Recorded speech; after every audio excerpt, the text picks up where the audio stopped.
G'day everyone, it's Dex here and welcome to yet another episode on this channel. On this episode we're trying out the 3-4-2-1 to see if it's still very good after the patch. Like, if you didn't try this formation before the patch, I'm sorry for you, it was so good before the patch. The idea is, with the instructions, to make this formation defend in a 4-4-2 setup with 4 defenders and 4 midfielders, and in attack we want to transition into a 3-2-5, where we attack with 5 attackers and 2 holding center mids. So let's get to the tactics, shall we? We're gonna start with balanced defensive style, a width of 47 defensive width that is, and a depth of 55. Build up play on balance, direct passing, chance creation, and with width we go a little bit wider than neutral.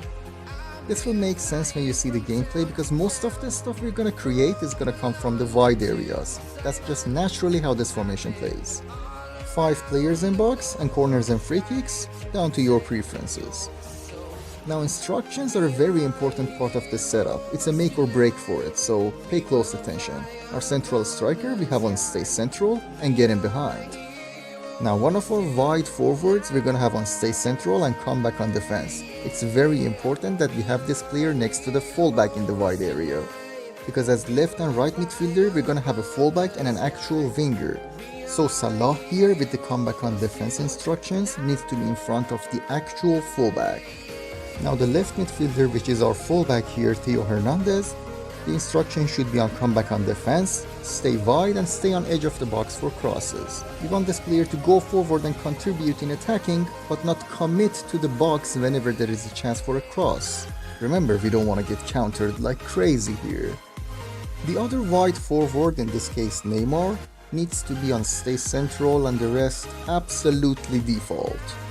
When we're defending in a 4-4-2 setup, Neymar is gonna play right next to Aubameyang as a secondary striker. Down to our right midfielder, who needs to be an actual winger, not a fullback, and a fast one at that, is on stay forward, cut inside, get in behind and get into the box for cross. When we transition to defense, we don't want this player to go and play as a fullback. He's gonna be our right midfielder, Salah is gonna be our left midfielder, and Theo Hernandez is gonna go and play as a left back. And that's exactly how we form a 4-4-2 when we are defending. Our 2 central midfielders are on stay back while attacking and cover center. On 3-4-2-1, it's crucial to have agile center mids here, or you're gonna find yourself giving the ball away way too often and you're gonna be in trouble. Trust me, you want agile players here.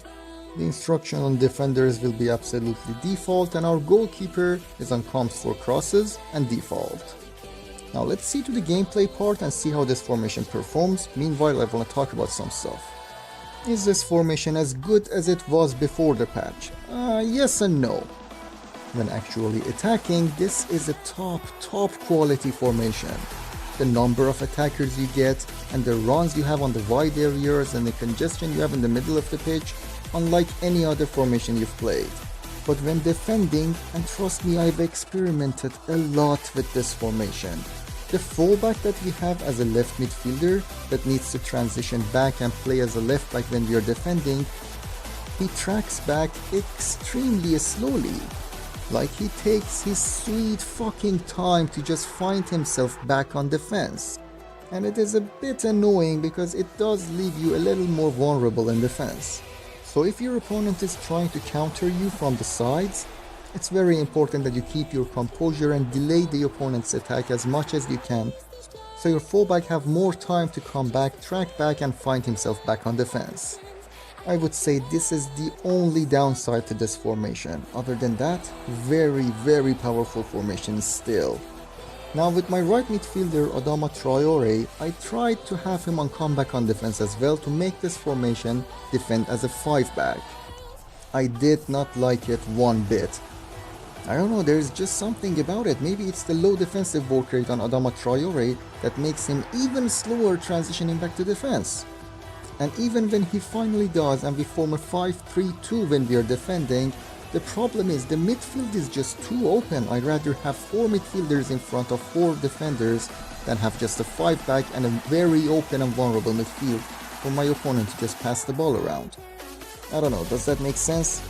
Especially that now everyone has a Finesse Shot Plus player, a Trivela Plus player, or a Power Shot Plus player in their team. So even when you're playing a 5-back, a 6-back, a 10-back, they still have the option to open you up from far, far away. And the benefit of having that one extra player in the midfield instead of defense is that you can close out the gap and just defend against those type of shots way easier. So 3-4-2-1 is still a very meta and fun formation. It may not be as meta as it was before, but it's definitely as fun as it was before the patch. And as you may have noticed already watching this far into the clips, I'm abusing the hell out of that wide attacking midfielder, Adama. If you have a lightning quick player playing there, oh my god, there's just so much space you get to exploit in counterattacks. If not, or if you just don't want to go through that route, you need to keep in mind that this formation needs some time when transitioning into attack to find the final structure of having 5 attackers. If you go too early, you're gonna find yourself isolated and lose the ball a lot. It's just about finding the balance of not going like slow build up, but still not rushing towards every counter-attack option you see. If you learn to maneuver with this, you'll be next to unstoppable when attacking with this formation.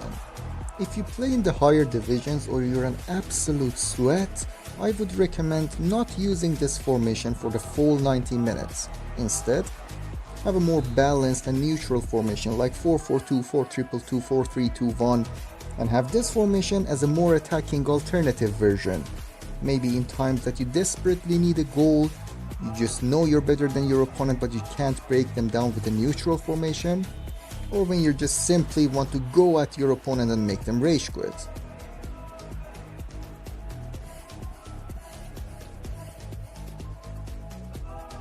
Anyway, don't forget to have fun when playing this game. This is the end of this episode. Thank you everybody for watching this so far. Please leave a like if you enjoyed it, and hopefully I will see you on the next one. Cheers!